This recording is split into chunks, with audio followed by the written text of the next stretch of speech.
Shalom, friends. Welcome to another quick Bible study. I'm Rabbi Rich, and today we're diving into Acts chapter 18. We're following the Apostle Shaul, or Paul, on his second missionary journey as he enters a city known as the most wicked place of that day, Corinth. Corinth was a party place.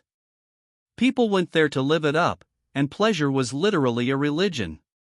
It even had a temple to Aphrodite with over 1,000 prostitutes. Now, Paul arrives in this tough spot. He meets the Jewish Christian couple, Aquila and Priscilla, who had been forced to leave Rome. Since Paul shared their trade, tent making, he stayed and worked with them. Paul chose to work so as not to be a burden on anyone. On the Sabbath, he preached in the synagogue. When Silas and Timothy arrived, Paul testified in depth that Yeshua is the Messiah. But when the Jews became abusive and rejected the message, Paul shook out his clothes and declared, "From now on, I will go to the Goyim, Gentiles." He moved next door, to the home of a believer named Titius Justus. It wasn't a defeat. The ruler of the synagogue, Crispus, and his entire household believed and were immersed. This new place became a house church.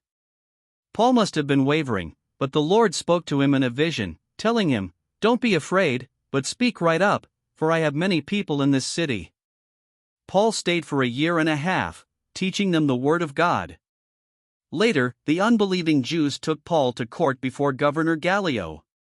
But Gallio, in perfect timing, refused to judge their internal law matters. He had them ejected. Paul was protected, and God took care of his own. Paul eventually sailed to Syria, taking Priscilla and Aquila with him. He also had his hair cut short in Cenchrea because he had taken a vow. The chapter closes with Apollos, an eloquent speaker.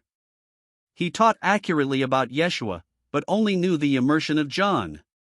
Priscilla and Aquila took him aside privately and explained the way of God in fuller detail, including the crucial teaching of the Spirit.